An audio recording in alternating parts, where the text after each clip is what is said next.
Good evening, everybody. Welcome to the Combat Zone, where the enemy only has 4 things to say. Abandon ship, bail out, take cover, and we surrender. I'm laughing because I held up 3 fingers. We have a guest in studio tonight for the next half hour. He will be joining us. If you're a regular listener to the program, you'll recognize his voice immediately. It's Tom Harris, who is a former communications expert in... Well, was an aerospace engineer. I was getting to that. Yeah. Aerospace engineer and I'm a science communications expert. I mean, that's what I focus on. Okay. And you're giving a speech on June the 7th. Yeah. At the Aviation Museum? That's right. Everybody can go. It's the Royal Astronomical Society's monthly meeting. Starts at 7:30, and the public are welcome. And they're getting me to talk for about 20 minutes. There's other really good talks going on. But regardless, my talk is called Space Exploration, the Key to a Positive Human Future. And I'm going to be talking about why our expansion into space is critically important and worth the kind of money that they're talking about. Okay, so is this kind of Canada's version of a TED Talk? I suppose so. We have TED Talks in Canada, too. It's a Tom Talk. A Tom Talk. A Tom Talk. That's Not a tomahawk, a Tom Talk. Well, those By the way, I'm sorry to interrupt, guys, okay? But I'm Joe and he's Nick. Okay. And I was just teasing him because we were asking, okay, who's going to bring us in tonight? And I said, don't care. And then he said, Joseph said to me, you do it. And I whispered over to Tom, that's because he never gets it right. And what do? I screw it up. Oh, it's okay. God's got a sense of humor. Your heart's in the right place. Okay. All right. So tell us a little bit then, since we've kind of laid the table for this talk on June the 7th at the Aviation Museum. Mm-hmm. I'm just trying to get that many plugs in as I can. You say when we were having our pre-show conversation, you said it's a talk unlike other talks that they would normally hear. Tell us why. What's in the talk to make it... Yeah, the Royal Astronomical Society, like most scientific organizations, I mean, they focus on the science and they focus on, frequently the technology of observing and things like that. And they have aerospace engineers and others in the field who also attend their meetings.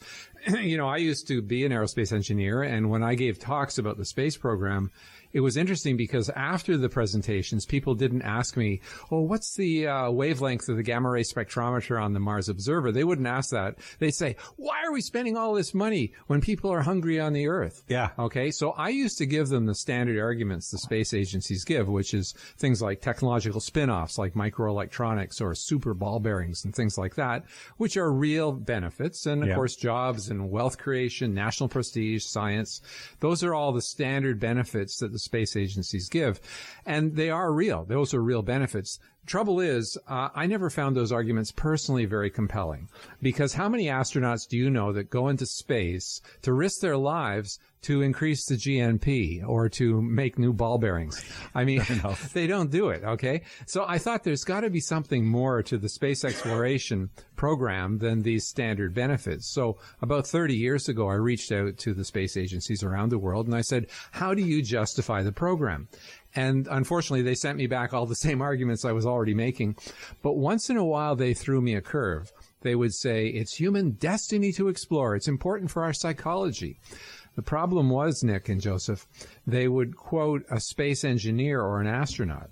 And somehow that's not terribly convincing. I mean, obviously they have a strong vested interest. Right. But think about it. They don't use anthropologists and historians and psychologists. So no Marco Polo. Well, they don't use those people to design their rockets. Okay? No, but... So why would they use engineers and test pilots when they're talking about human destiny and psychology? It didn't make any sense.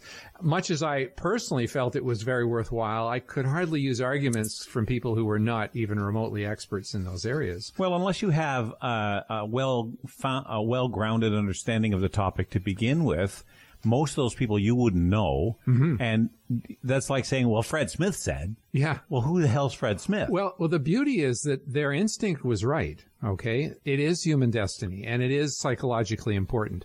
And what they really needed and what we dug into is they needed to have real solid professional social scientists who study history, who study psychology and anthropology, actually look at the impact of the human expansion into space.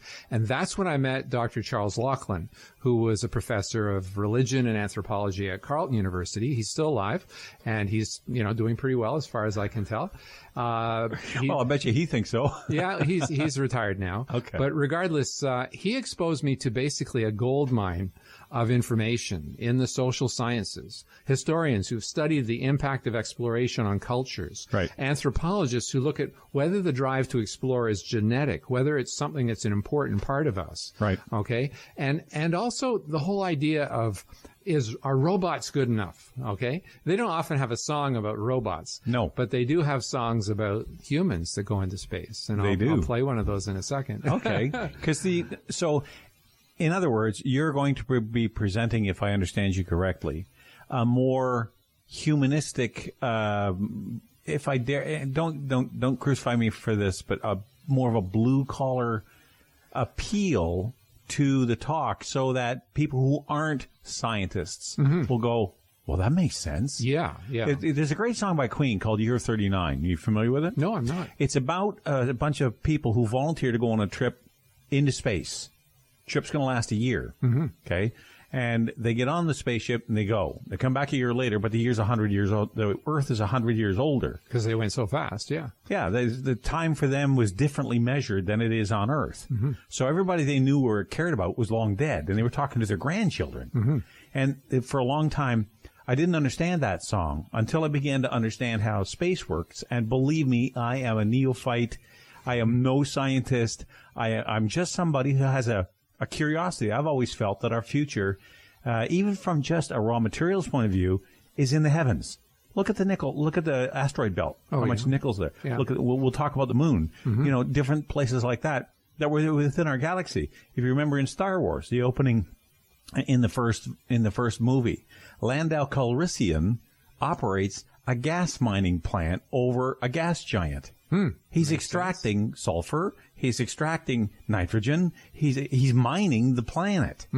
But the planet is so vast that even a massive mine can't even put a dent in it. Exactly. And when you look at Jupiter and Uranus and these different gas giants we have, why couldn't we do the same thing, given the technological advances it would take to do that? Yeah, and in particular, a moon like Titan, that moon is a largely methane atmosphere. Okay, so, and actually that's an interesting point, because they always talk about how hydrocarbons are fossil fuels. They come from just fossil. Well, unless there were some sort of fossils on Titan, where did methane come from? Yeah, methane can obviously be generated in ways other than, dead animals. Remains of, yeah.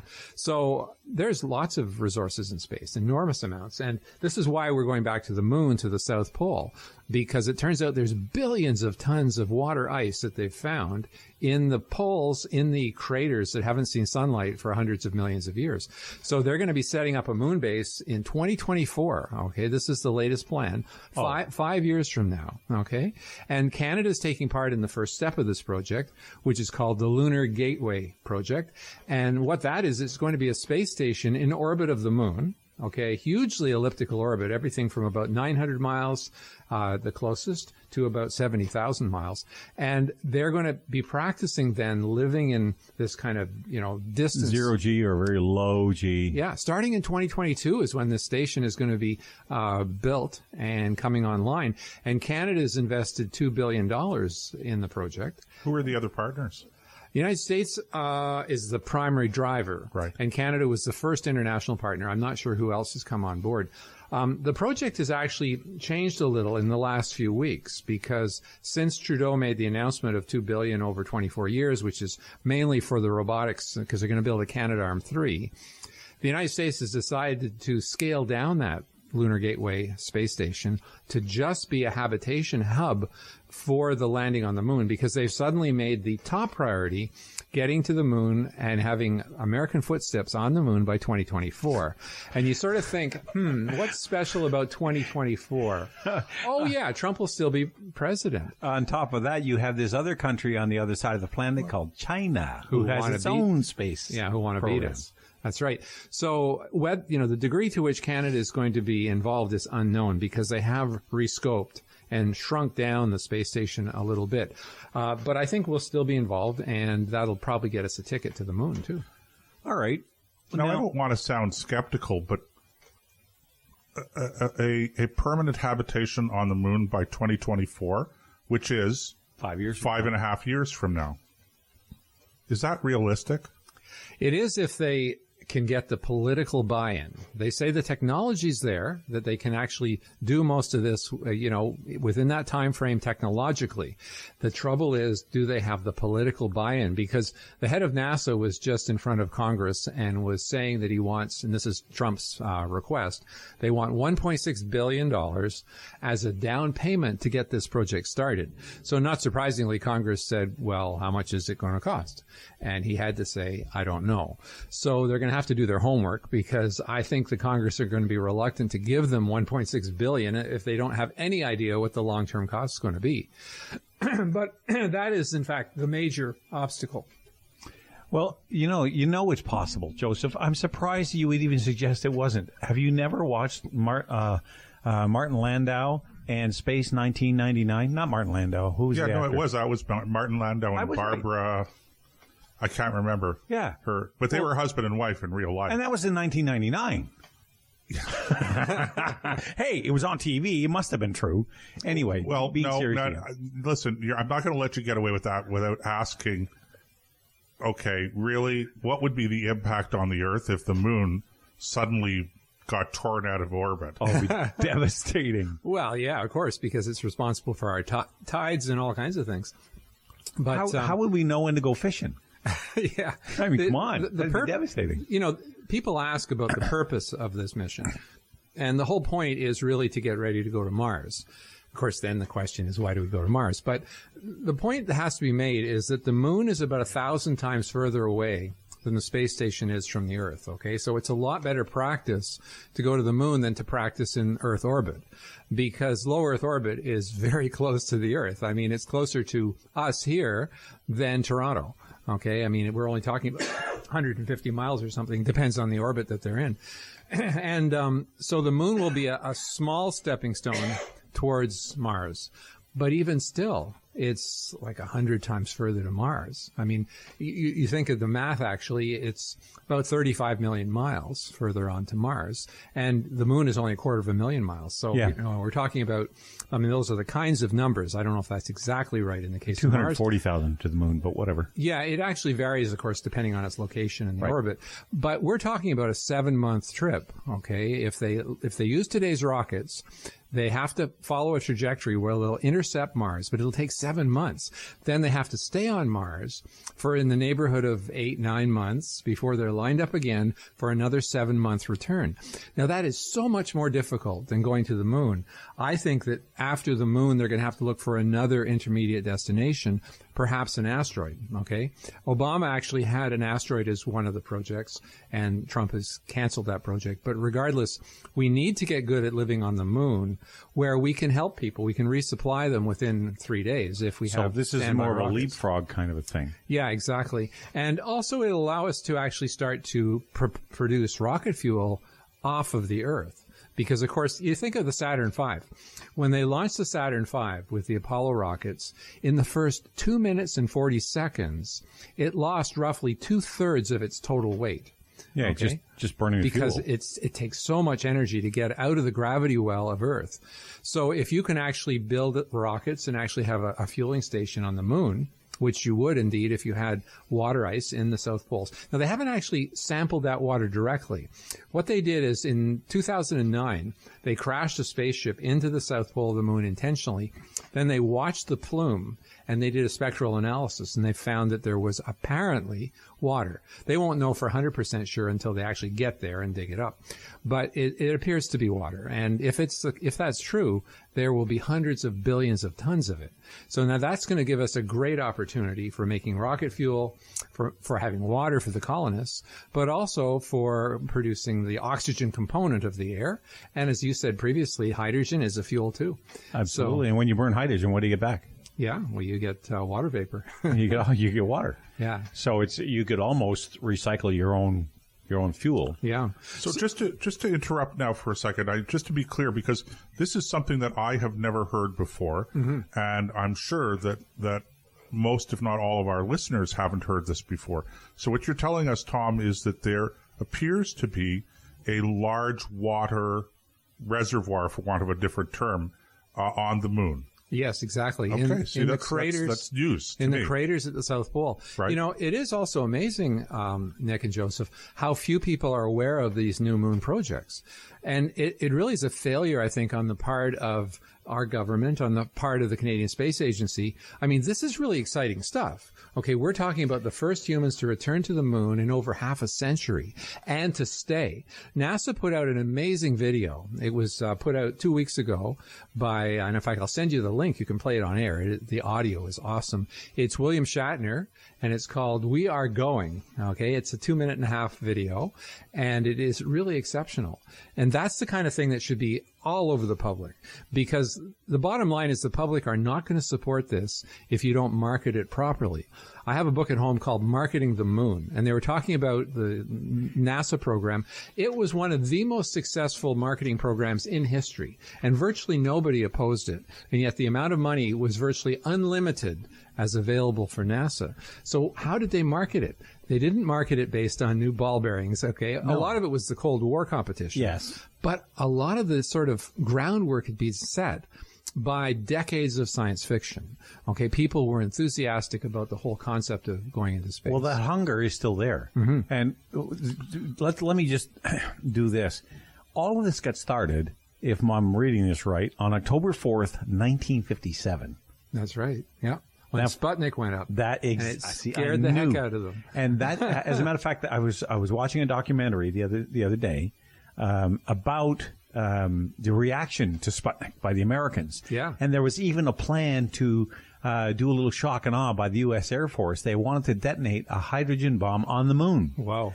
And they wanted the mushroom cloud and the big flash. And the scientists who were doing it said, that's not going to work.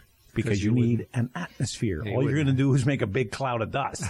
Now, if you're going to set off a hydrogen bomb, because space is pretty radioactive as it is, so you're not really going to hurt anything. There's no downside from the Earth's perspective. Yeah. Right? So... Although you got to get it up there, and that's dangerous. Well, in those days, they had all that money, and they were terrified, and fear's an amazing motivator. Mm-hmm. So Sure, but that's sort of the geopolitical competition explanation, and then there's the technological advancement explanation. But, I think we all are more or less in the same age range here, so we all grew up at dreaming and being fascinated by it. And I think it really captured the imagination of people. Oh, yeah. And I don't, especially younger people. I mean, I remember my brother writing away to NASA, because he was just fascinated by the space space program, and then they sent him back a coloring book. Oh yeah. Okay, yeah. It was really quite interesting that they were reaching out to. They had material for young kids. Oh yeah. To really, but I'm going to challenge you, Nick. I have to tell you, I don't know that we have that same. Hunger?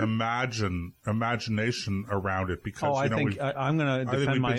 I'm going to hold my ground, and here's why: the fascination with movies like Star Trek, Star Wars, those movies have kept that hunger alive. You also have a bunch of spin-off space adventures, Battlestar Galactica. You've got what was it? There's one called Serenity. There's another one. And some of these are cult classics. Yeah. They have a cult following. But believe me, with a little... Why is Chris Hadfield not going around to grade schools all over the country selling this? Well, he is. He actually is doing a lot of speaking. And Chris Hadfield actually is one of the best representatives why I was thinking of the space program. A lot of them tend to be very technical and very esoteric and but actually put it quite in common boring language. But Chris Hadfield is an awesome person to listen to, actually. He's a very good marketer for the program. But, there are two major social science reasons for this. One is genetic, okay? The fact that Star Trek became a global phenomenon, that tells us that there's something very special about the exploration of space. Right. In fact, it's interesting, the anthropologist Ben Finney, he passed away recently, he studied the impact of exploration on cultures and throughout human history. And he says that if we withdraw from the exploration and development of space, we'll be putting the brakes on our cultural and intellectual advancement, because he says that the drive to explore is part of us.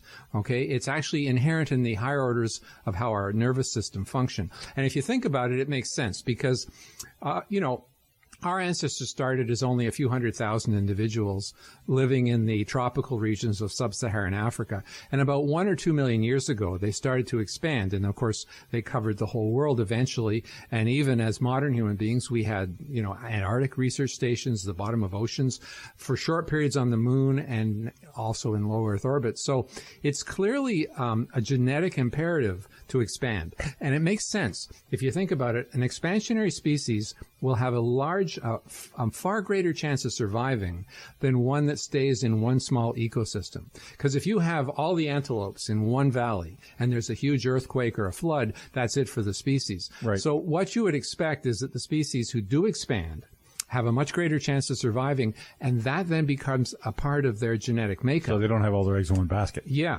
It's also a cultural thing, and this is also really important. Historian Stephen Pine looks at the space program, and he says that this is essentially the third great age of discovery, okay? Exploration has a huge impact on cultures. If you look at the European culture during the period of Columbus, it had a very, very big positive impact on the culture because they were learning things that the ancient world didn't know at all, okay? Now, before Columbus, there was a map called the Great Map of Fra Mauro, who was a monk. And that monk, his map was gospel. I mean, literally. You would not question Beyond it. Here Be Dragons? Is that the map? I'm not sure, but it's 6/7 of the world, according to him, was land and 1/7 was ocean. There was nothing else. Okay. Boy, did he get it wrong. Yeah. Now, the interesting thing is the first map that appeared after Columbus and after the discovery of North America was a very different map. It had incognita all over it. Okay, unknown. And at the legend at the top, it said, all of the world that has been discovered up to this time. So, in other words, while they knew a lot more than the pre-Columbians, they were much more modest. Okay, they're much more humble. And this kind of thing, they call it negative discovery. The more you learn, the more you realize you don't know. Right. This is really healthy for a culture, okay? So it's like climbing to the top of a tree, looking out of the forest and realize how vast the forest is and how small you are. Exactly. And I have a direct quote from historian Stephen Pine. He says, choosing to explore the solar system will not by itself assure us continued status as a world civilization. That requires much more, a broader cultural GNP, if you will. But choosing not to explore will ensure that we will not retain that stature. Okay, so culturally, the exploration is also part of us, and it's very important for us to continue. If you look at history where societies withdrew from exploration, like the Chinese, they end up being a very inward-looking folk culture, and it's very unhealthy. Japanese, the same thing. Very unhealthy. It's and of course the other thing is the heroism of going and doing amazing things. I mean, I was just watching the Apollo 11 movie. Yes. With my wife last night. We haven't Is that watched the Tom Hanks one? No, this is the one with the Canadian actor who plays Neil Armstrong. And they have the Gemini 8 mission, where they spin around and around and around and around. Yeah. I mean, these people are really amazing. And that's why I have a little song here about the first human to go in space, who was Yuri Gagarin, and the trip to the moon. And this is the kind of thing that inspires people. I mean, you don't very often hear songs about robots, but you do hear them about astronaut heroes because, I mean, heroes are important to us. If you think about it, ever since our ancestors first told stories around the fire, we have loved our heroes. We love to talk about the things. People need heroes. Yeah, because they represent the drive to accomplish the seemingly impossible, to move beyond the horizon of mundane human limitation. Okay. Heroes are really, really important. Go ahead.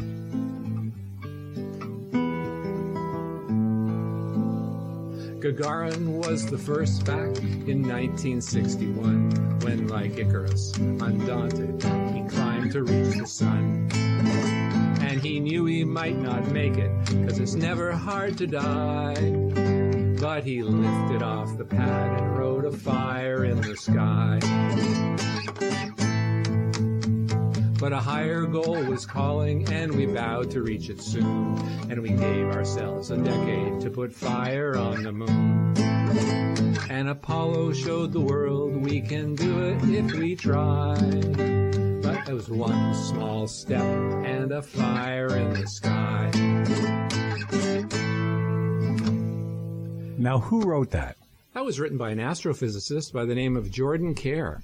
And the words are so moving that when they get to the part of the song where the Challenger is destroyed, Buzz Aldrin heard this at a science fiction convention, and he cried. Okay?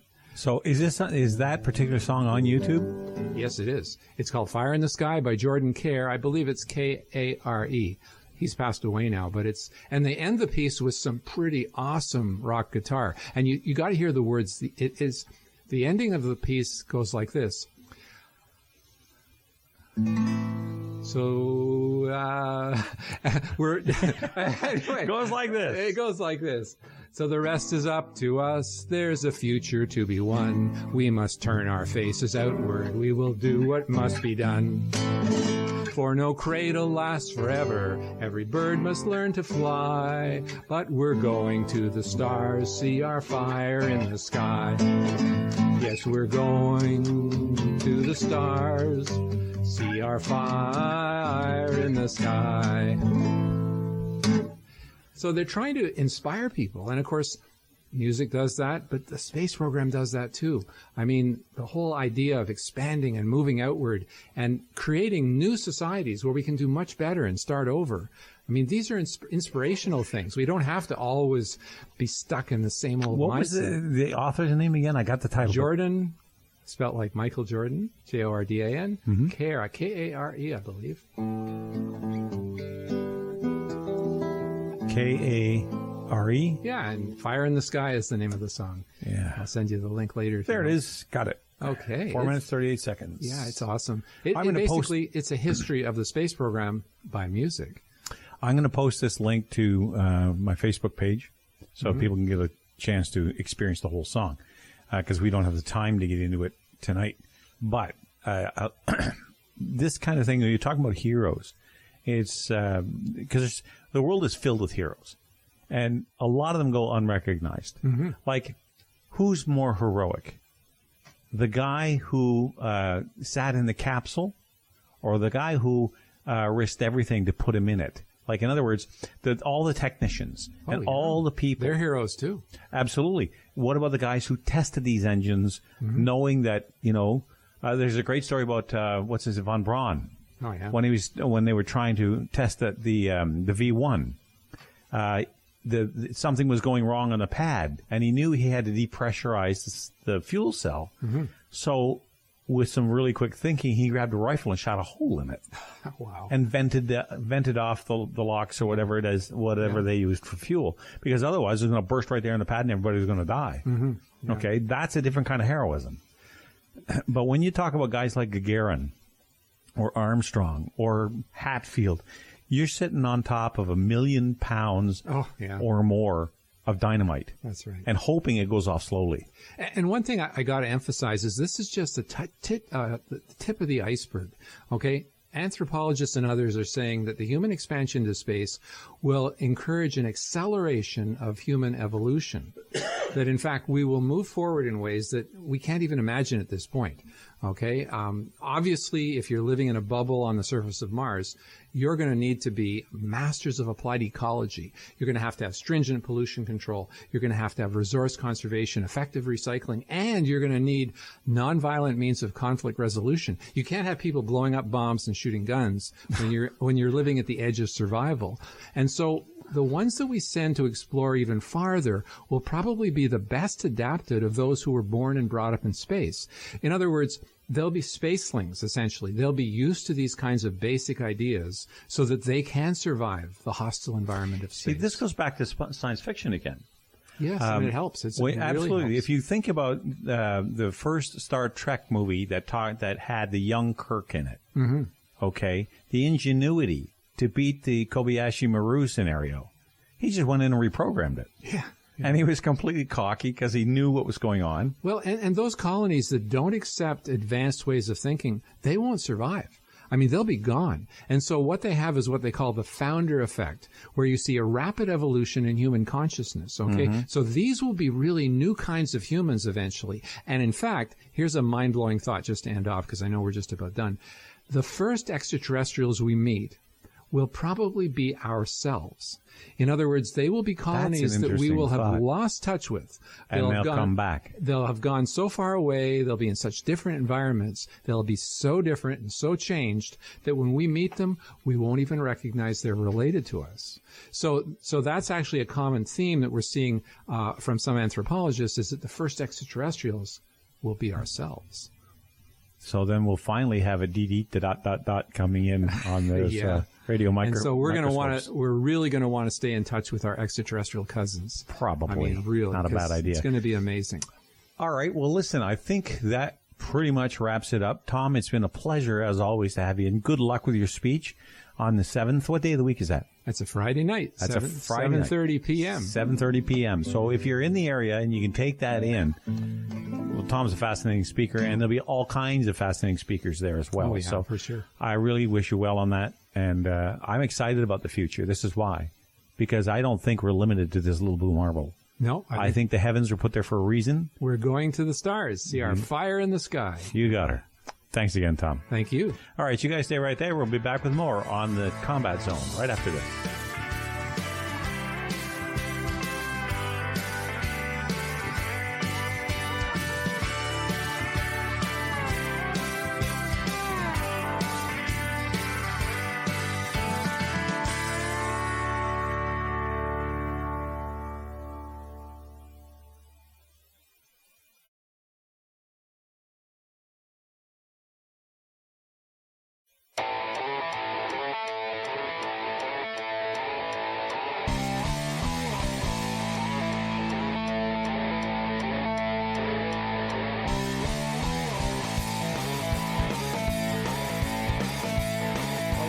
Back to the Combat Zone. I'm Joe. He's Nick. Notice how I didn't miss that introduction, Nick? Like there you you did go. The last there you time. go. Believe me, we do not want our listeners to be confused. No, we don't, well, because that was an interesting discussion with Tom, and there was a lot of stuff. Frankly, everything he talked about, I didn't know about. I hear about the possibility of some returning to the moon at some point in time. Right. Certainly, we've all heard about the possibility of doing a shot at Mars. Right. So there's, but never anything concrete. And I'm just blown away by this information about water on the moon.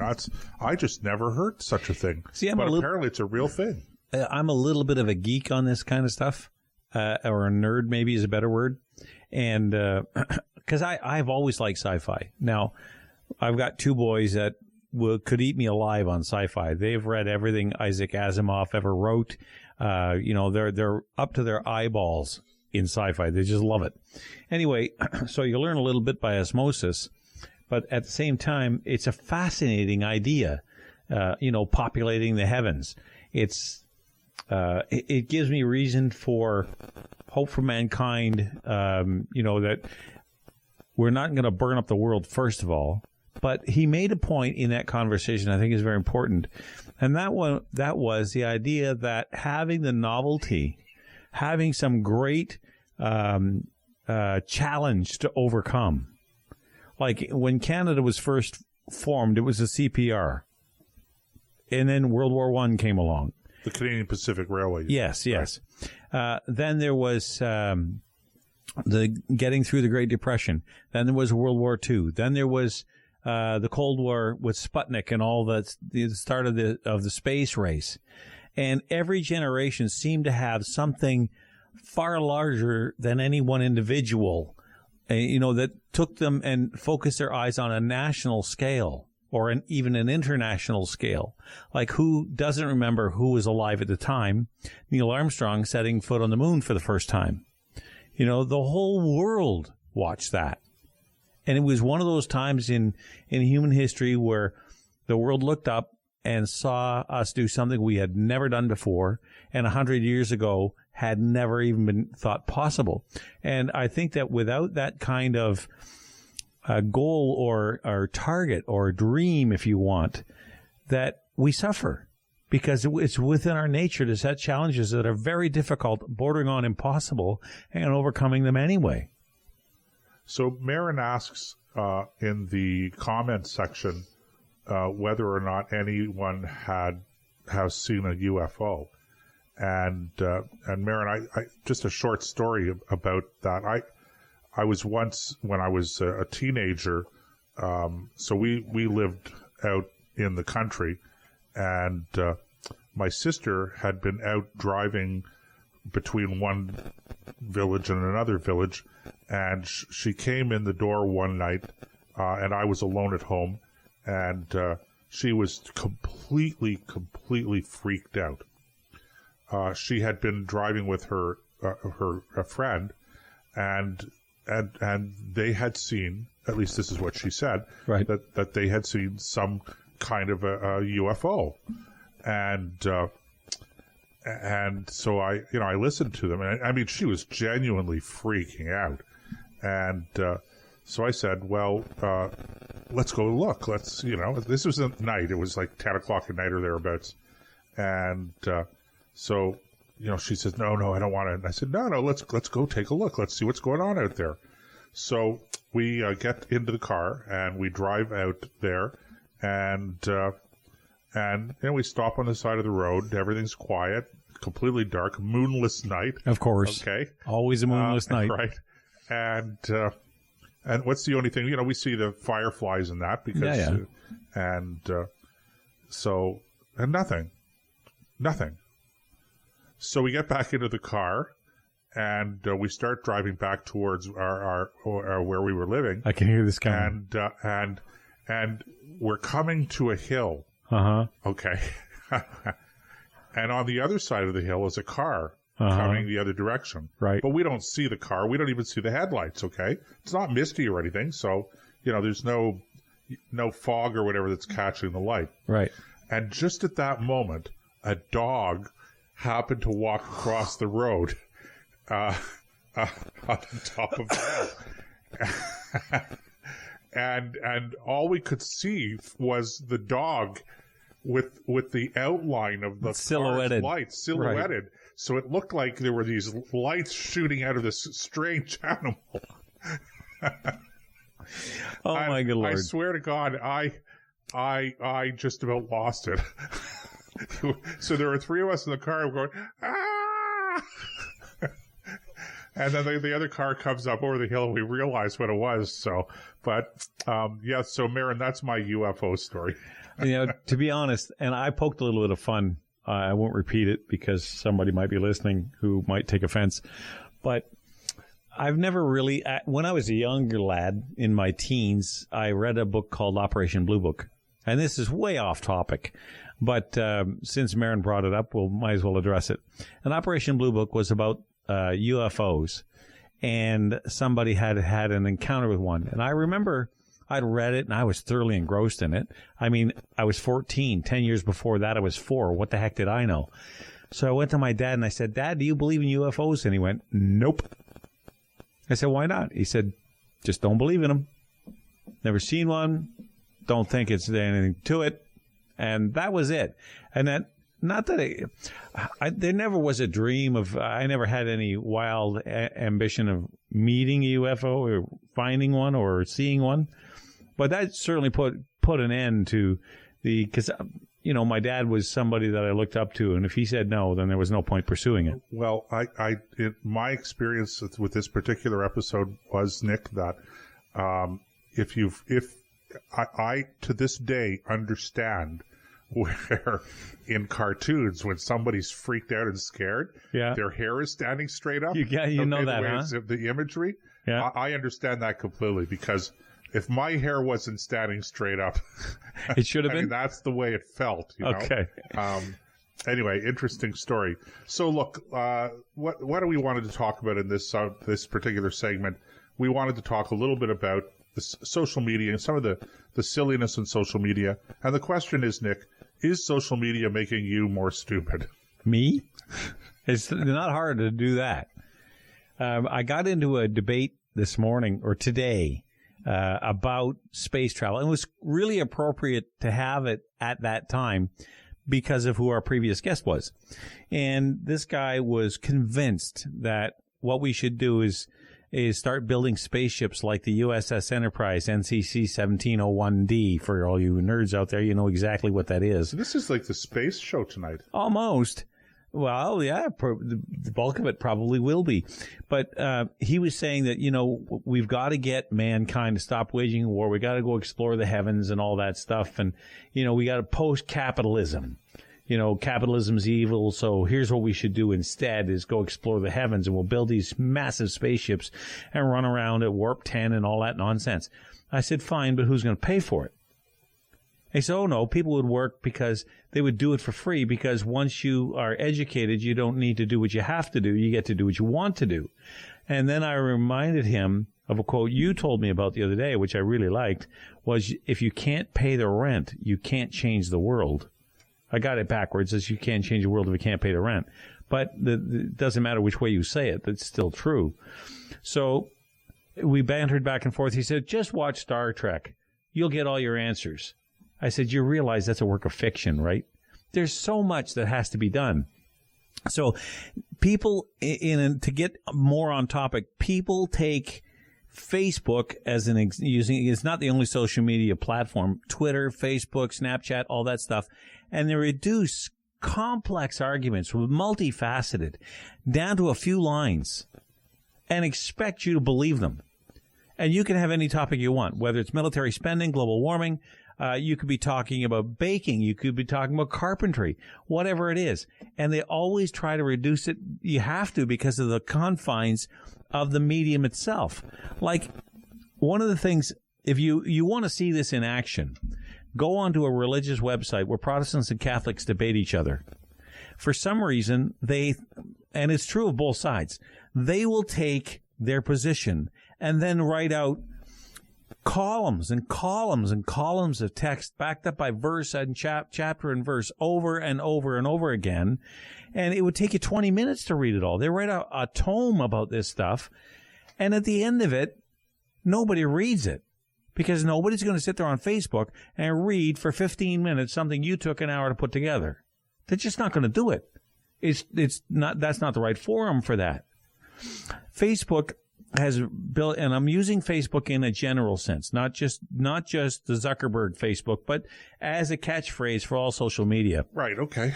What they've done is they have made people, or taken away, or trained people, if that's the right word, probably unintentionally, to think in small bites instead of taking your time. Some of the smartest people I know I have a friend of mine who's a world-class author. And this guy, he's a very slow talker. He doesn't, if you ask him a question, you'll think he didn't hear you.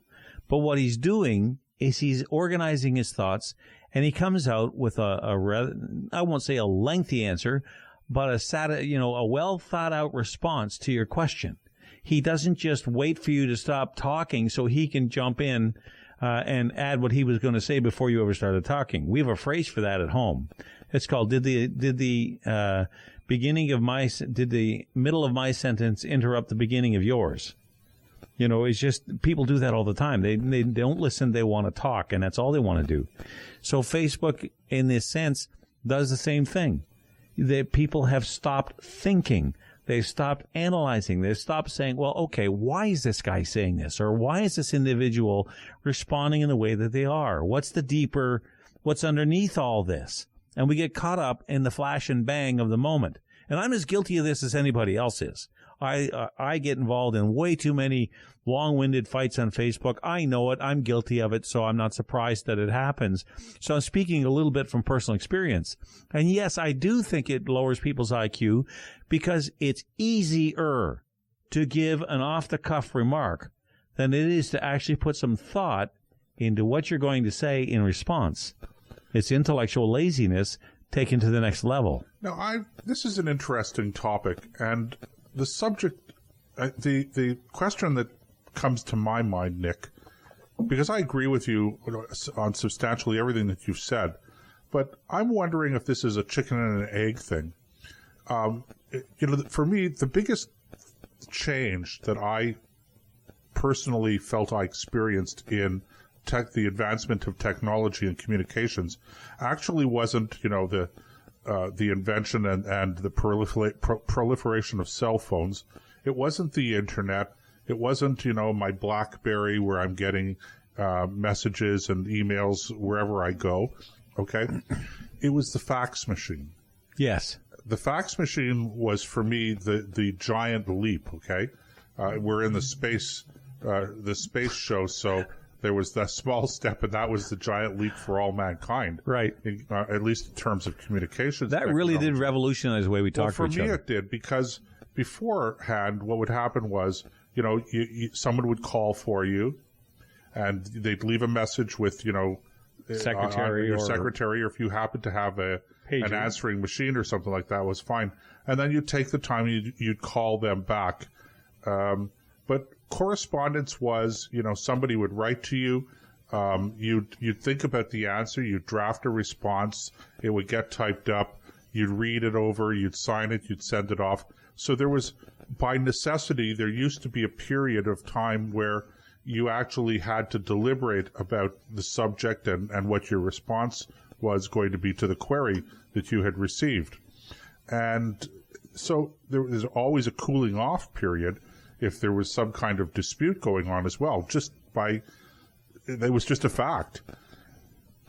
The fax made everything almost not instantaneous, but close to instantaneous, where people would send you something and then they'd expect a response back fairly quickly. And there was no such thing as, you had to type things up, obviously, but then it would be sent right away and somebody would receive it right away. So all of a sudden, an exchange of letters that might take 2 or 3 days took 2 or 3 hours.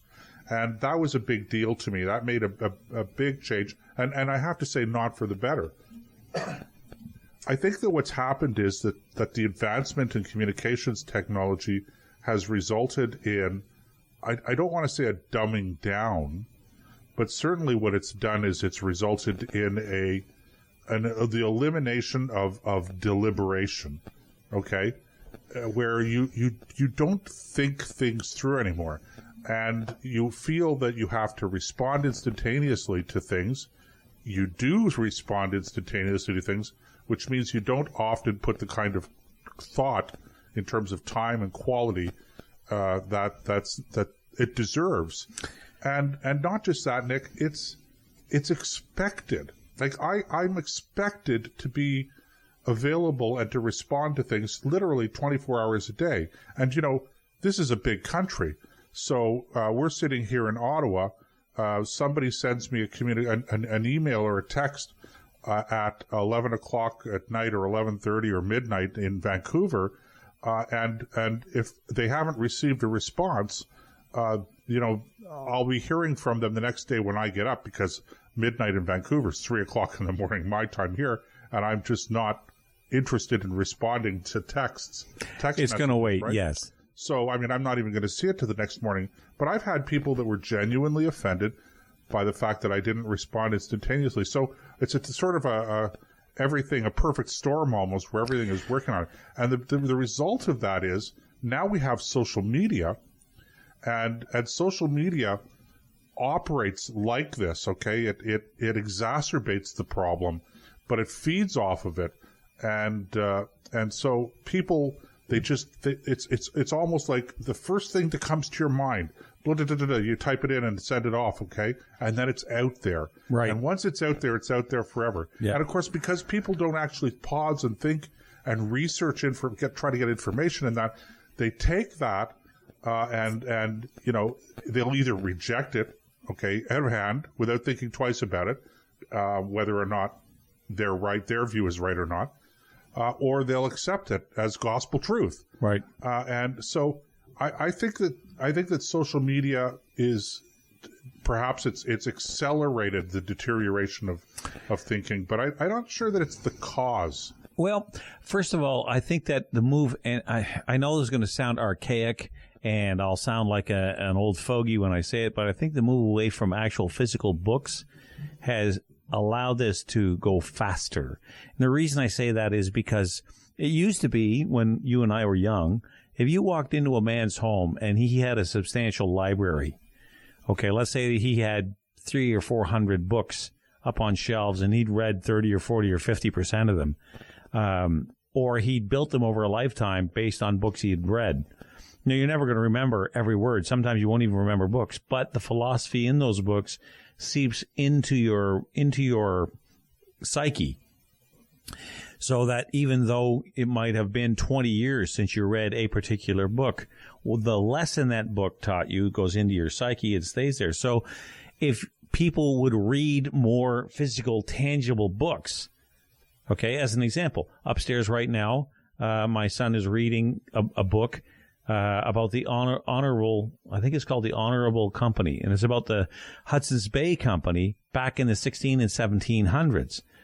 And he's learning a whole new chapter of history that he wasn't aware of. And as soon as he's done, but he got it out of my book collection. Okay, now I haven't had a chance to read it yet because I've got 1,000 other things I'm reading. But the point is that the more well-read an individual is, the faster they are on their feet, the more sound are the quick responses, because they can draw from that internal memory bank or that internal stash of information they filed away there, and it would certainly help alleviate the kind of foot and mouth disease we see on Facebook. Right, and people wouldn't be so susceptible to the latest fad idea. Oh, yeah, because they would be drawing on other people's experiences who lived long before we did. Man-made climate change. Yes, that's one of them. That's the biggest one. But so the point I'm making is that for people, it's in our world today, people say, well, I can't really take the time to read. Well, how much time did you spend in front of Facebook today? Are you telling me you couldn't pick an hour? I had a friend of mine tell me one day, if all you ever do is read one page a day, you'd go through a 200-page book once a year. You know, but most people, what happens, if you try to read one page a day, you end up reading 10 or 15 or 20. And you start going through not one book a year, but 5 or 10 or 20. Right. And it's because reading is not only a skill, it is a, what is the word I'm looking for? Something that you want to develop over time. A skill, let's call it a skill set, but a passion. Reading can become a passion where you become like a sponge, where you just absorb this stuff. And then when you hear schemes and different, you know, when somebody says, well, this is the worst ever. Well, is it really? Because you've read something about something that happened 100 years ago this isn't any more extreme than that. Right. And you can really stomp down on some of this nonsense that runs around. It's like putting out little grass fires. Well, what it does is it gives you perspective. That's the word I'm looking for. Perspective on so many things. And you're able to take the stimuli, all of the information, because we live in the information age, and we're being constantly bombarded with more and more and more and more information. And it gives you the ability to contextualize it and sort it out, and to, you know, discard the stuff that's kind of trash, and to absorb the stuff that is meaningful. And, you know, here's another thing, Nick, that I find that social media is all about telling people things, expressing yourself. Well, you know, we had friends over for lunch recently, and during the course of the conversation, we were talking about some controversial issues. As right. You know, you've been at our lunch table or dinner table, and you know, we don't shy away from talking about controversial stuff in our home. So anyway, without getting into the topic, there was some discussion back and forth, and to a certain degree, it got a little heated. And then finally, one of our guests said to my wife, well, why do you think that? Why do you think that? Okay. Like, what makes you say, when she was citing some facts, what makes you say that? Why should you believe that? And I stopped him. I said, you know, really, you're asking the wrong question. He said, well, what do you mean I'm asking the wrong question? I said, you should never be asking why somebody else believes something until you ask yourself why you believe what you believe. You know, this thing about self-esteem and being sure of yourself and confident in yourself. Self-esteem and self-confidence are wonderful things, but a little dose of humility, a little dose of self-doubt is not actually a bad thing. And it can, asking yourself questions, testing your own beliefs, that's an important skill to have, to be a mature person, to be a thinking person, and ultimately in hopes that leads to a certain amount of wisdom. And you can't get that from the social media world. Not as it's presented now. And, one other thing, I always hear the kids, of course, my kids are all grown up now, but, they were, when they'd be on, or they still talk about it, how they're on their phones when they come to visit and they're texting somebody and they go, I'm speaking with that person. I'm talking to that person. I was talking to that person. I go, no. You were typing to that person. Okay. It's not the same thing. It truly isn't. No, and too many people, the line between conversation and texting is blurred, because in a way, yes, you are communicating with them, but there's a difference between having a conversation with someone where you say something, give them a chance to respond, listen to that response, and then generate the next part of the conversation based on what you just heard. Threading into that some of the things that you know to be true or not to be true, or challenging the individual. It's what I think makes it great. Some of the best conversations are really more like interviews. So I just want to mention that, because if you stop and think about it, having somebody who's an excellent interviewer, you'll listen to that for hours. Okay. I wanted to say something, and I don't remember what it was I wanted to say, except the important thing, and that is that we've hit the top of the hour, so we have to go for a break. So get up, stretch your legs, and grab a cold drink from the fridge, and then settle in for hour number 2. We'll be back right here in the Combat Show.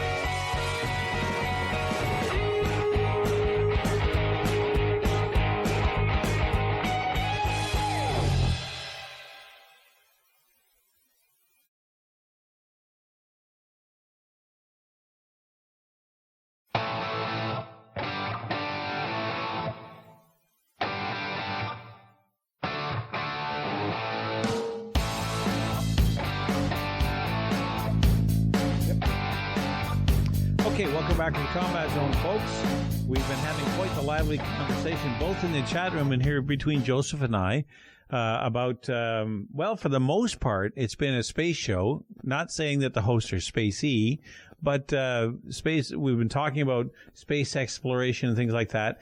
And as well, we were talking about how Facebook, and I mean that in an all-encapsulating way, has made us lose our ability to think critically, and basically, to use a simple phrase, it's dumbed us down. Let me just give you one example. I'm looking at Facebook right now.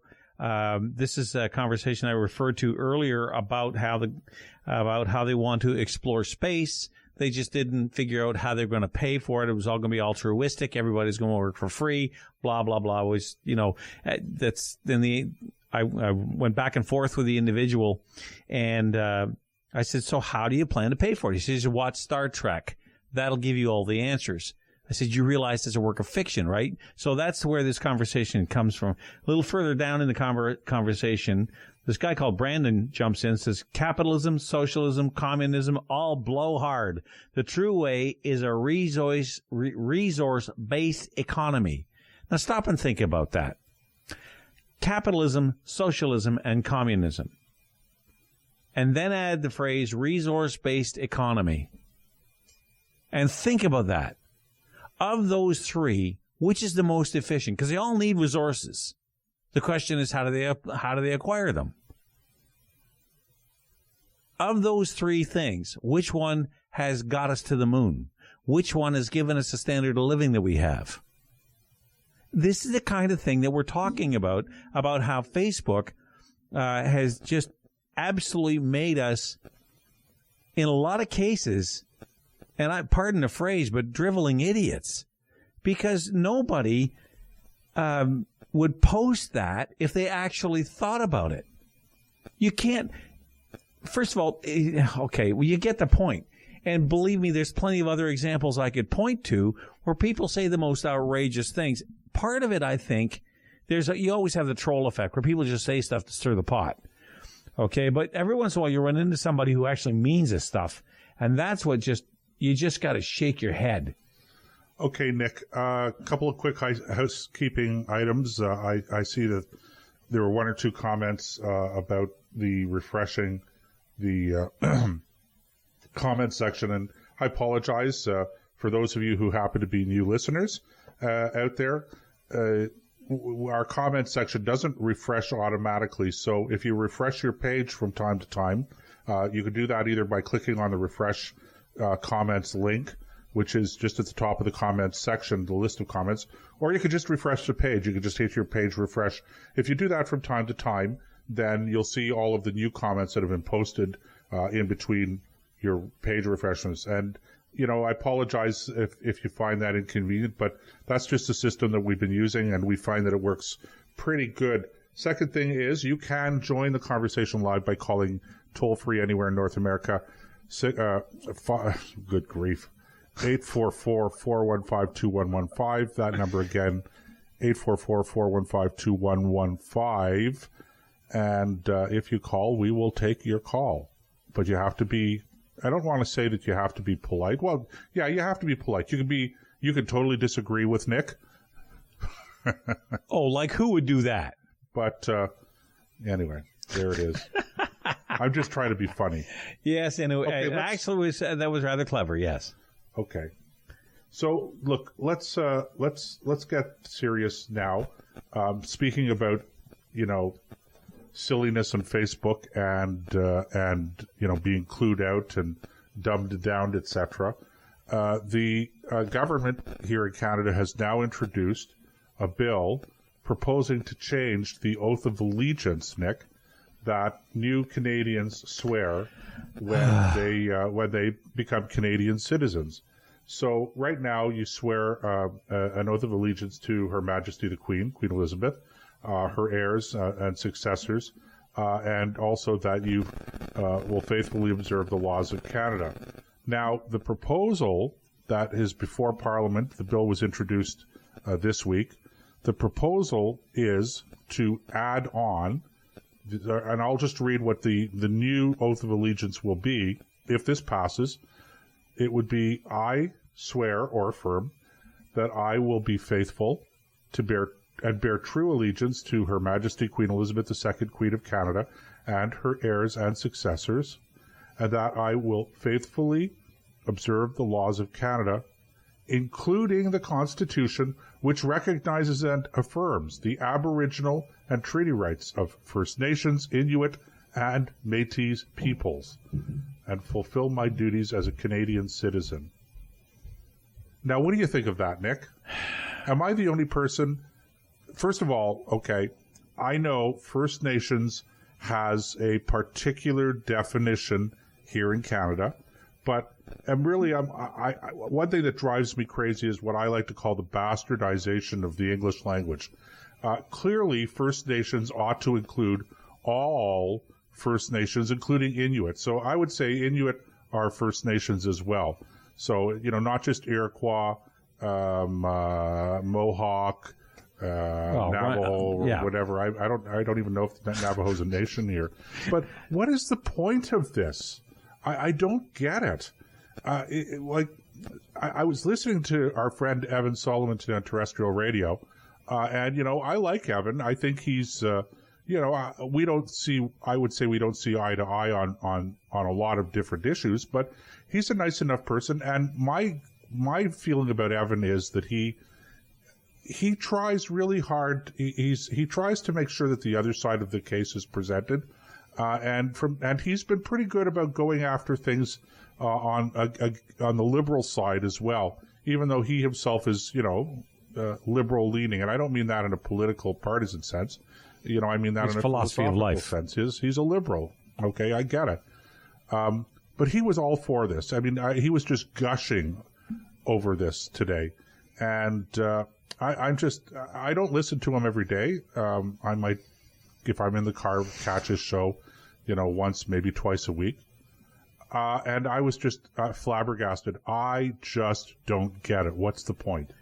Well, okay, first of all, I can only take, because you're right, he leans left of center. And I can only handle so much of that before I can't take it anymore. So a lot of times, if this is the same reason I don't listen to the CBC very much, occasionally I'll catch it, but after a little while, it just grates on me. I just don't like it. And it's not my kind of radio. And after a little while, you just go, okay, why am I listening to this? And you move on. And with all due respect to Evan, I think he's a great broadcaster. I think he's probably one of the best interviewers I've heard in a long time. But as far as a host is concerned, I think this whole idea gushing over this is just, first of all, I am completely and totally in agreement with you. This should have ended when the whole oath. Well, first of all, you don't need to change the oath in the first place, because when you say you will respect the laws of Canada, that sums up everything else.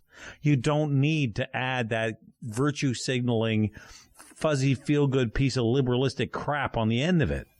Okay?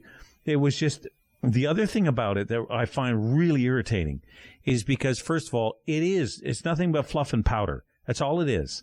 And because we already are doing what we can to pay for our sins of the past, and that's a whole nother show. When are those sins paid for? That's a whole nother show. Well, but I'm just going to stop you there, just to make one quick interjection. Sure. Not my sins. I'm not denying that things have been done, wrongs have been committed. Yeah. But the wrongs were not committed by me. They may have been committed. Well, they weren't committed by my grandfather and my forebears, because you're using the royal sense. I'm a first generation Canadian, but as are many of our people. So what is it with this constant apologizing for everything, and what is it that makes First Nations different from any other category of Canadian? Why not Chinese Canadians? Well, where does it end? First of all, I agree with you that most of us who are listening, most of us alive, are not guilty of even the most recent scandals, which we all know is the school scandals, the what do they call them? Residential school scandals. I didn't do that. You didn't do that. I don't think anybody in our chat room did that. I don't think anybody listening did that. I don't know anybody who was involved in that. My parents weren't even here. Well, it went on into the 1970s, but that's not the point. The point is, at some point, you have to say that's history, and you have to let it go. Now, I'm getting ahead of myself a little bit because I want to get back to this idea that when it's all this idea that we have to be all so totally inclusive that we can't even use the phrase mankind. It has to be people kind. And this is a reflection of the attitude of the government of the day. So if they pass this, and I see no reason to believe that they won't, when you have a majority, you get away with this nonsense. All right. But what happens is, how does the government then come along and strip that part out without being pilloried by every major news outlet in the country? You will have protests in the streets if you did that. And they know it. And it takes a special kind of courage to do things like that. And I don't see anybody on the horizon right now in high office on either side of the ledger who's got that kind of courage. They're just not going to do it. The price politically would be too high. They won't do it.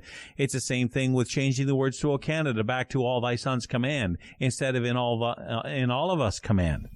Okay, there was no reason to change it in the first place. What I would do in that situation, I'd scrap O Canada altogether and go back to the original words of A Maple Leaf Forever. I like that song better anyway. Anyway, that's another different show. But this virtue signaling, this ongoing nonsense that flows from Parliament Hill has really hit a high watermark with this. There was no reason to meddle with it, and you know what their answer is? I'm almost sure that if somebody said, say to them, why did you do this? Say to the government of the day, their answer would be, because we can. Well, no, I mean that question was asked, and the reason that they're giving is because this is a way of showing that we're inclusive. It's an inclusive society. It's a diverse society. And if this is what we're going to do, Nick, if we're going to say because the First Nations were badly treated. And they were members of First Nations communities were badly treated, and treaties were disregarded by the Crown in this country. Nobody is taking away that fact. Nobody's denying it. Nobody's running away from it. But if we're going to change the oath of allegiance to give a specific recognition of First Nations, Inuit, that I think is included in First Nations, and Métis, which, by the way, isn't First Nations. No, it's not. And I say that with respect. I'm not trying to disparage anybody here, but Métis were a different category of people, and they were not First Nations, okay? That they were manifestly not First Nation. That's why they were Métis. They were, to use the term that would have been used at that time, mixed breed. Right. So, in other words, they were half First Nations and half Western European. Western European, okay? So, but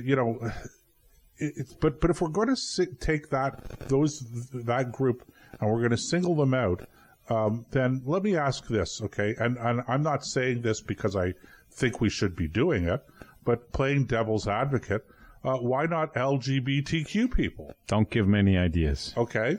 I mean, seriously, what is it that we're trying to accomplish here? At some point in time, if we're one people, if there are truly no differences between us because we're all equal and skin color doesn't matter and language doesn't matter, and frankly, gender doesn't matter.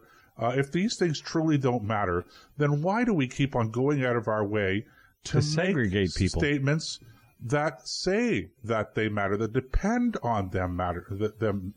Well, this is all part of, and you're again, you're not going to get any argument out of me. Either we're one people or we're not.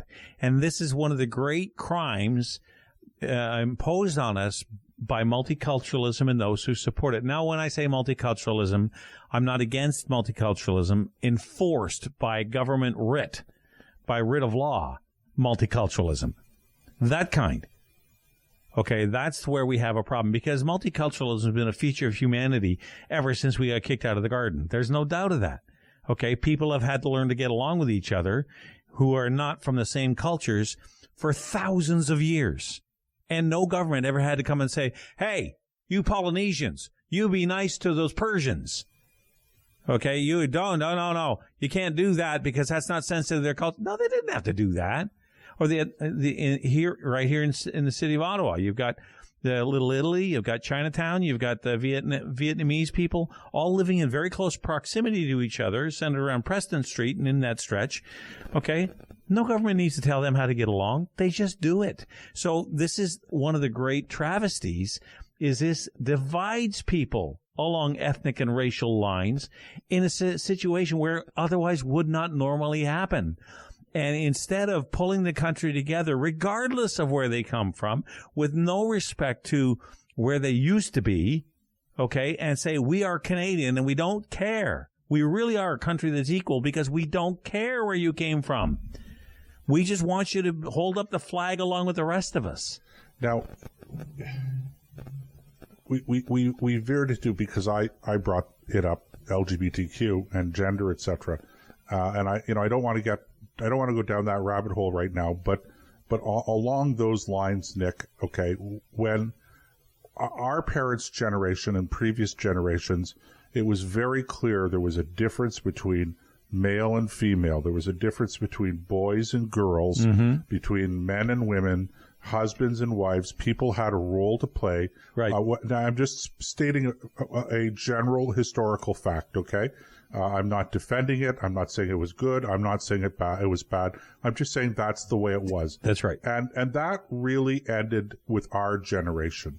And when we were in school, okay, we still were in that environment where boys were boys and girls were girls, and never the two should meet. Okay, and I don't mean anything by that, but they were different. People, boys did not play with dolls, okay, and girls did not play tackle football, and that was just the way it was. They dressed differently. We dressed differently, but when we were in school, we were being told at that time that all of that was nonsense. That there is no difference between boys and girls, and there's no such thing as a difference because, if a boy wants to play with a doll, he should be able to play with a doll. It doesn't mean anything. And girls, okay, boys liked blue, girls liked pink. Boys were dressed in blue, girls were dressed in pink, okay?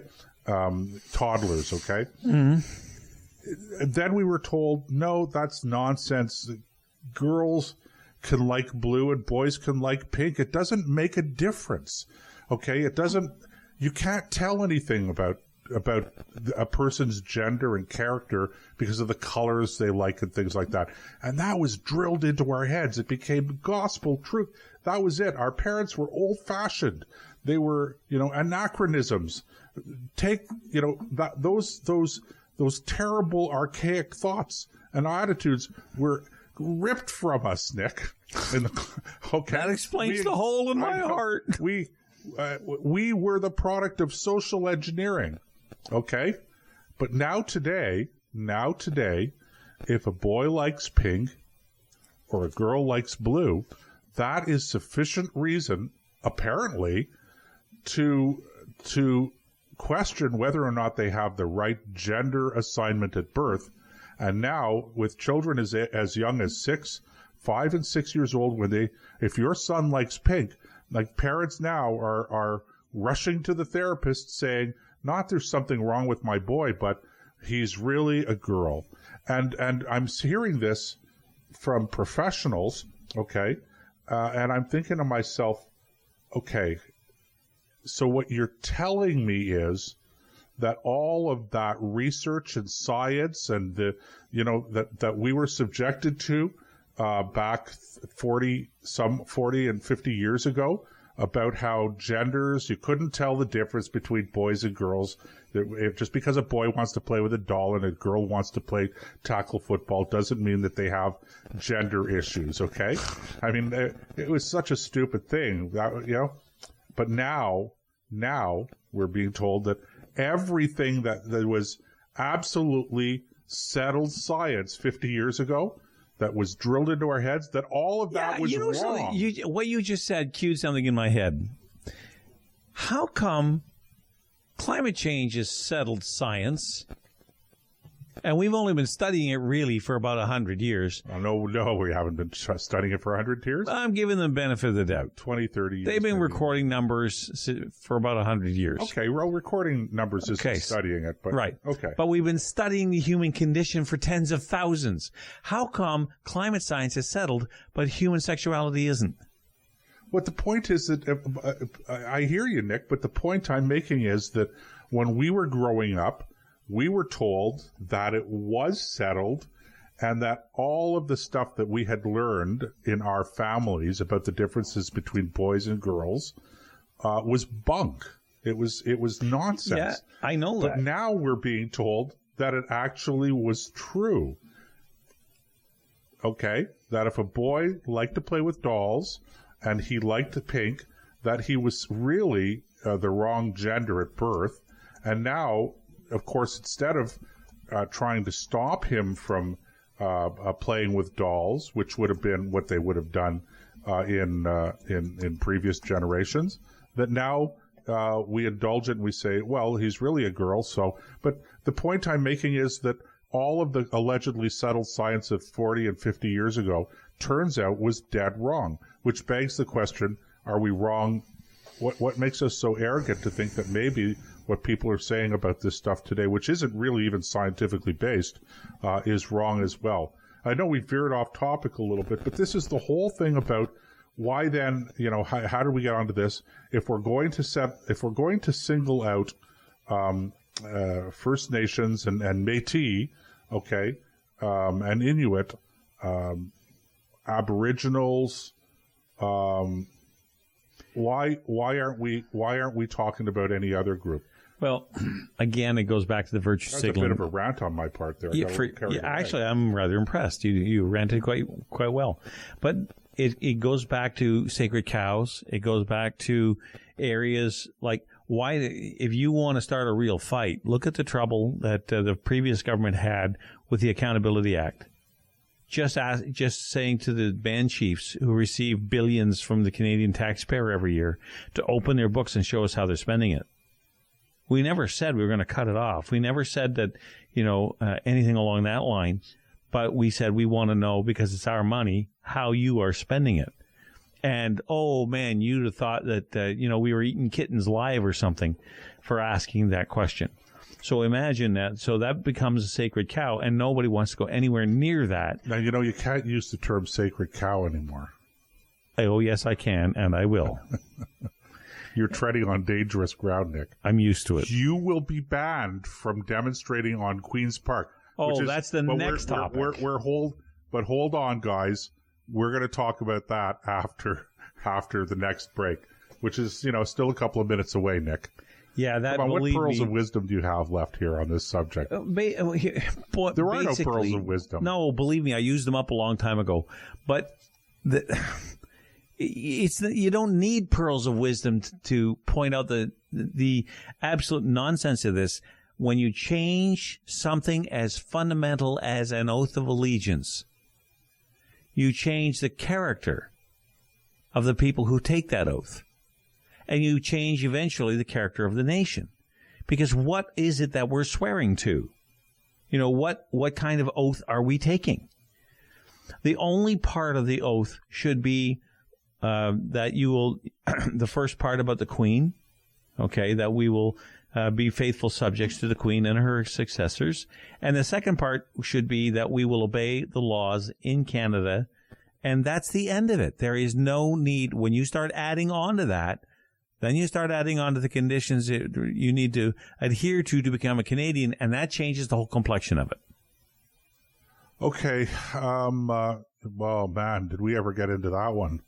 You brought it up. Well, I did, yeah. And I'm just so passionate about it, Nick, because it's not just the substance, the subject itself. It's just I want people to understand how this, once we veered into the whole gender thing here, I just wanted people to understand how we have done a 180-degree about face on things, and people don't really appreciate this. This is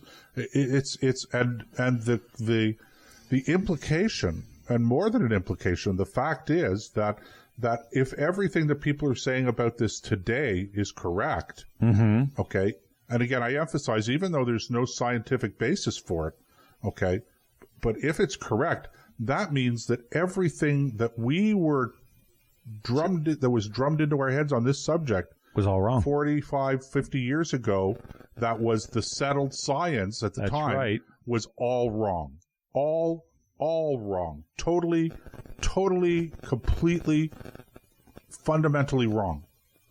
And which is, and 50 years ago, if you'd had challenged the science, the quote unquote allegedly settled science, okay, 40 and 50 years ago, you would be a pariah as well.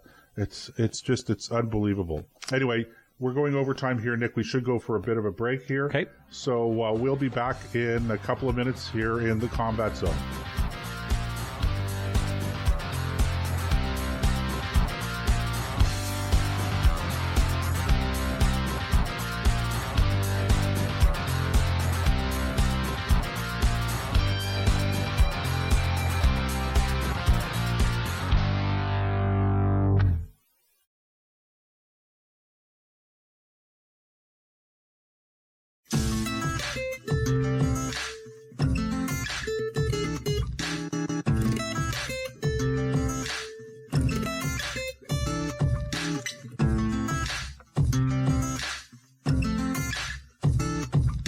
Welcome back in the Combat Zone. I'm Joe, he's Nick, and we are heading into the home stretch. And we got a little off topic there, Nick, in the last segment, but once we sort of started to pick at that scab with me There was just no turning back. And I think I'm mixing metaphors there a little bit, but you know what I mean. It's a very sore topic with me, especially when I start to think, and I don't want to go down the rabbit hole again, but just let me say, it just irritates me to no end when I hear people talking about the science of things, and they have no clue. And maybe if they spent a little bit of time away from social media and reading some books, read some books, and get a little perspective, they'd recognize that there's something really, really, really wrong with the way that some of the practices and policies that we're adopting today are in fact being adopted. So much of this stuff, it's like recycling, okay? I hear people talking about recycling and, we have to do something about plastic bottles. We have to do all this stuff. And I go, you know who used to recycle all the time? I used to recycle all the time because we'd buy our pop and stuff in bottles. Our milk bottle, milk was bottled, and you return the bottle and get your deposit back, and they recycled those bottles. They didn't recycle them by destroying the plastic and then remanufacturing it under something else. They just reused the stuff. They sterilized them, rinsed them out, and away you went. Glass bottles, the same thing. You remember bottle drives, right? Yep. You go around from door to door to door in a community and ask, do you have any old bottles, Coke bottles, ginger ale bottles, Fresca bottles, Fanta bottles, and people would get cream soda bottles. I hated cream soda. It was just too sweet for me. Yeah, that stuff is sweet. Yeah. But you know what I'm saying? And so we didn't have a plastic problem because we weren't throwing our plastic bottles away. We were recycling them. We were getting our deposit back on them. And the supplier, the milk supplier, the dairies were reusing the damn things, okay? I used to do the same thing with, anyway. I get the point. And now recycling think you young millennials out there, you think you're the cat's meow, that you're going to save the planet. Save the planet from what? Do you understand, guys? It's the environmentalists, okay? It's the do-gooders that ended the practices that we were following, which were not being followed for environmental reasons. That was just the way that we did things. Well, you also have to understand too. Look, recycling is the second biggest scam to come down the pike. I mean, global warming is the first one. Recycling is the second, because what happens to the vast majority of it? It ends up in the landfill. They just dump it because there's no market for it. China just cut its imports of recyclable plastics by over 90%. I can't remember the exact number. And India just cut it by 76%. So what are we going to do with it? I don't know. Yeah, exactly. Nobody knows, so they bury it. So why are we going jumping through hoops, separating it all out instead of just throwing it in the garbage? There's a better answer. It's called incineration and energy from waste. That's a different show, too. I won't go down that rabbit hole right now. Yeah, let's talk about this Bill 84. I think this is absolutely, right now, this is far more important than energy from waste. So Bill 84, Nick, just as background information, is a private member's bill. Yep. It was introduced by Roman I don't know if it's Baber or Baber, who is the Progressive Conservative member of the provincial parliament here in Ontario. And his riding is York Centre, which is a Toronto riding. And he introduced this bill back in March. And essentially what it is it's very short. In fact, I can even read it to you. Her Majesty, by and with the advice and consent of the Legislative Assembly of the Province of Ontario. Okay. And then the title is Prohibited Demonstrations, etc. on legislative precinct grounds. No demonstration, rally, or other activity that is, in the opinion of the Speaker, let me read that again. I butchered it a bit. No demonstration, rally, or other activity that, in the opinion of the Speaker, is likely to promote hatred against any identifiable group shall be permitted on legislative precinct grounds. So that's it. That's the bill. So what it proposes to do is it proposes to ban any demonstration on legislative grounds, that's Queen's Park in Toronto, that in the opinion of the Speaker is likely to promote hatred against an identifiable group. Now, this is wrong, Nick, on so many levels. But I'm going to let you get into this because I ranted a lot in the last segment. Oh, that's quite all right. We're allowed to rant. Let me read to you just a couple of paragraphs from the Post Millennials article on this. And this is about a half or third way down the story. I've posted it on Facebook, and I think I tweeted it out as well. The word hate is used ever more casually and ever more frequently. It becomes a blunt political weapon to silence one's opponents. It has been said that critics of Israel hate Jews, critics of Islam hate Muslims, pro-lifers hate women, pro-choicers hate human life, those who disagree with gay sex hate gay people, radical feminists hate men, and the list goes on. If some ex-Muslim wanted to hold a rally at Queen's Park to draw attention to what they see as the slow but steady step-by-step Islamization of Canada, would the bill prohibit the demonstration as likely to promote hatred against Muslims and an identifiable group? When social conservatives rally to oppose what their children are being taught in school about sexuality, gender, and marriage, will such demonstrations be banned as likely to promote hatred against LGBTQ individuals? All right, and it goes on. There's more there, and then he lists a bunch of examples where these kinds of things have already happened in different institutions. But at its heart, first of all, it's a stupid law because if, as you pointed out earlier before the show, if we have anti-hate speech laws, what do we need this for? And if we have this, what do we need anti-hate speech laws for? But really, and you're quite right, but the other thing about it is, why would you put that kind of power in the hands of one man, the Speaker of the House? This is not something that they would recall the legislature for to vote on. That it's the Speaker of the House, in his opinion, if he thinks it might, the key word is might, create hatred towards or promote hatred towards an identifiable group, okay, then he said, nope, it's banned. Well, holy crap, that sounds a lot like a dictatorship to me. Just as importantly, is what kind of conservative would come out with a bill like this? I mean, why, how, this goes against so many different principles that surround democracy. Now, people think, oh, you throw that word dictatorship around like it's a ping pong ball. Well, you know what? If it walks like a duck, and it quacks like a duck, and it floats like a duck, and it swims like a duck, it is not a rock. It's probably a duck. Now, Canada's not a dictatorship. But I get upset at any move we take in that direction.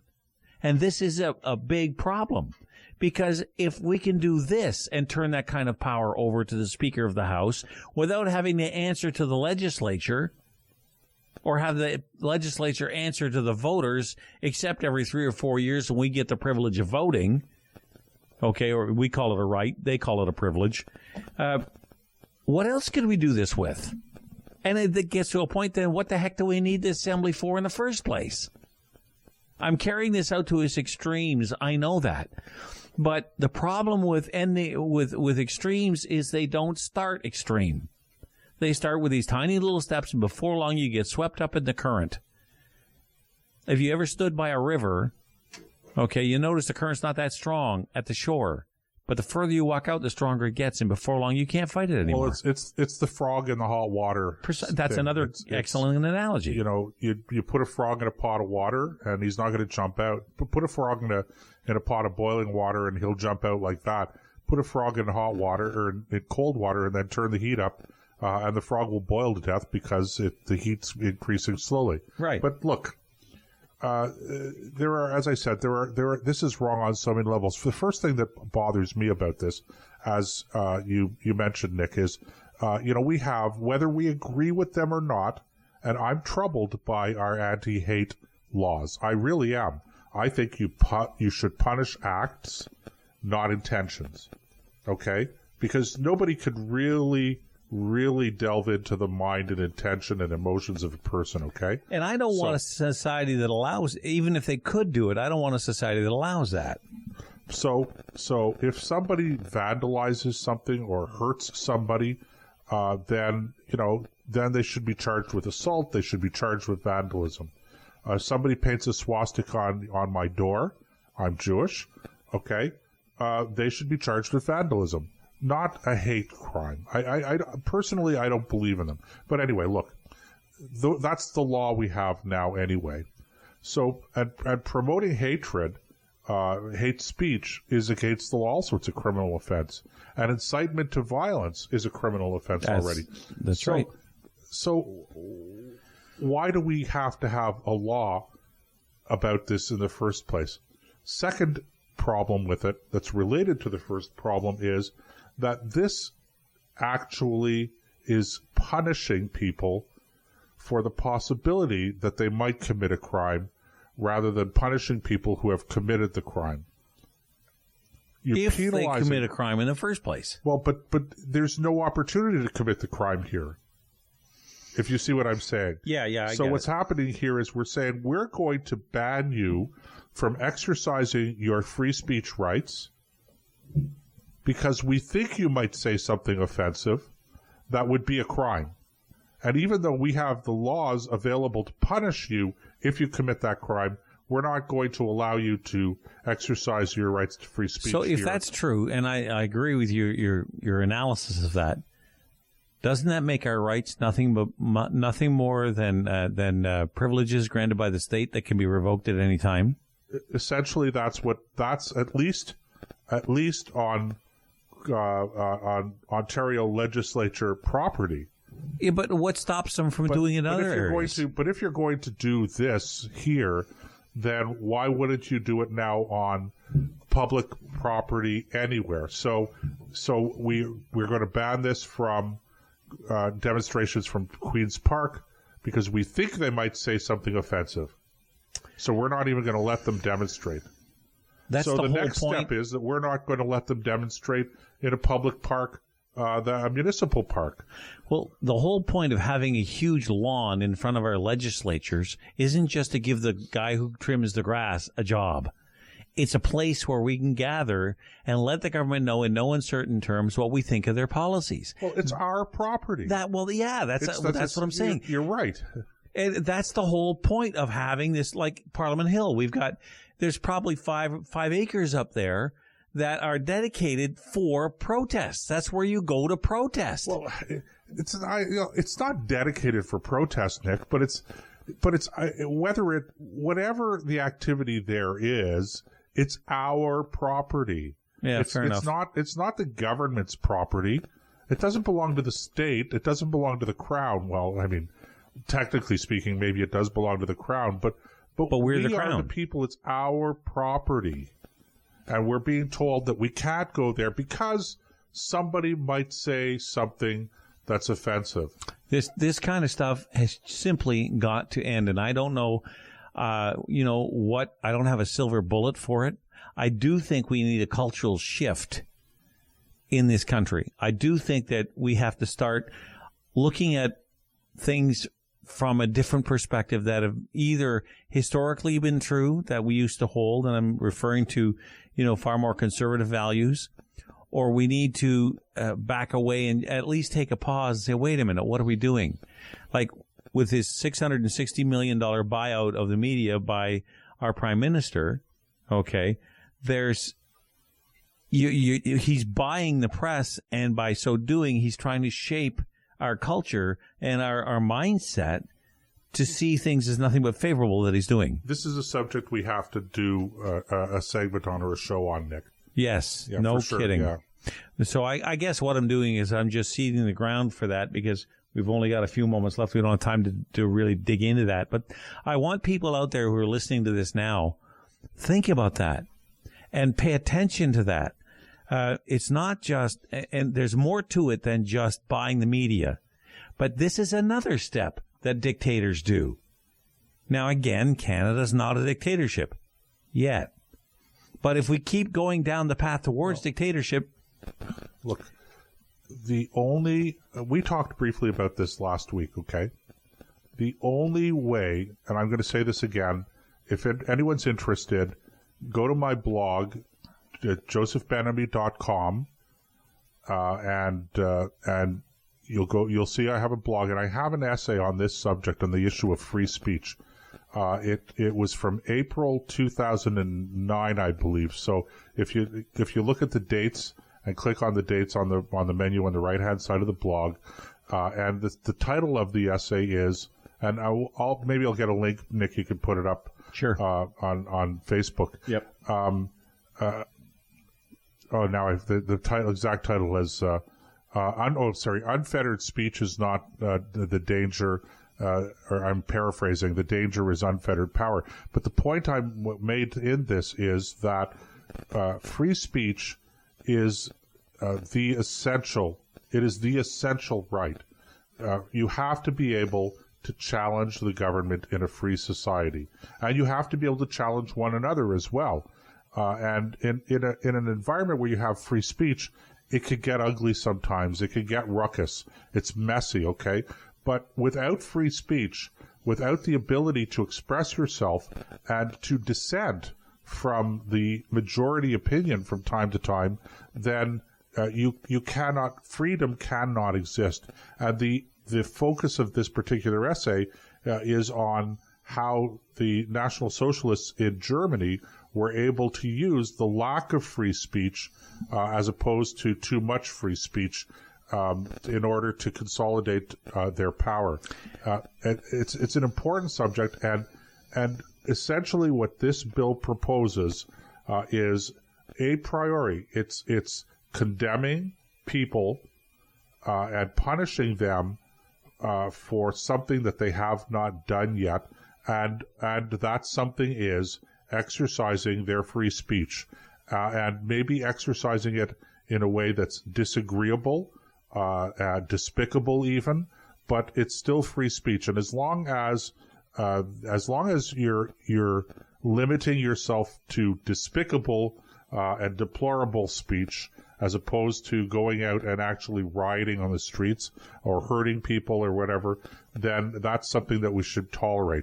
And if we're not going to tolerate it in every instance, if we're going to put some kind of limits on it, then we have to approach that with such extreme care, because, as I say, freedom of speech is the essential right in a free and democratic society. Well, wasn't it Voltaire who said that if I lose all my rights except for free speech, using free speech, I'll win them all back? I don't know, but it's a great quote. I don't know who said it, but that's a great quote, and it makes perfect sense. Well, that shows you how important it is. Because let's face it, if you can't talk, how do you talk in a way that other people find uncomfortable? How do you have a society that has a normal, healthy discourse if every word you say has to be couched in such a way that it couldn't possibly be offensive? You end up talking about nothing but the weather, and even then you got to worry. Well, especially these days with all of the arguments about climate change and global warming and all of that stuff. That's not just a silly analogy, Nick. That's an exactly correct thing to say, to point out. Even on the weather, you have to be careful about what you're saying these days. But ultimately, if you're not able to express your dissent from the official position, the officially allowed position, the authorized position on issues, then how do you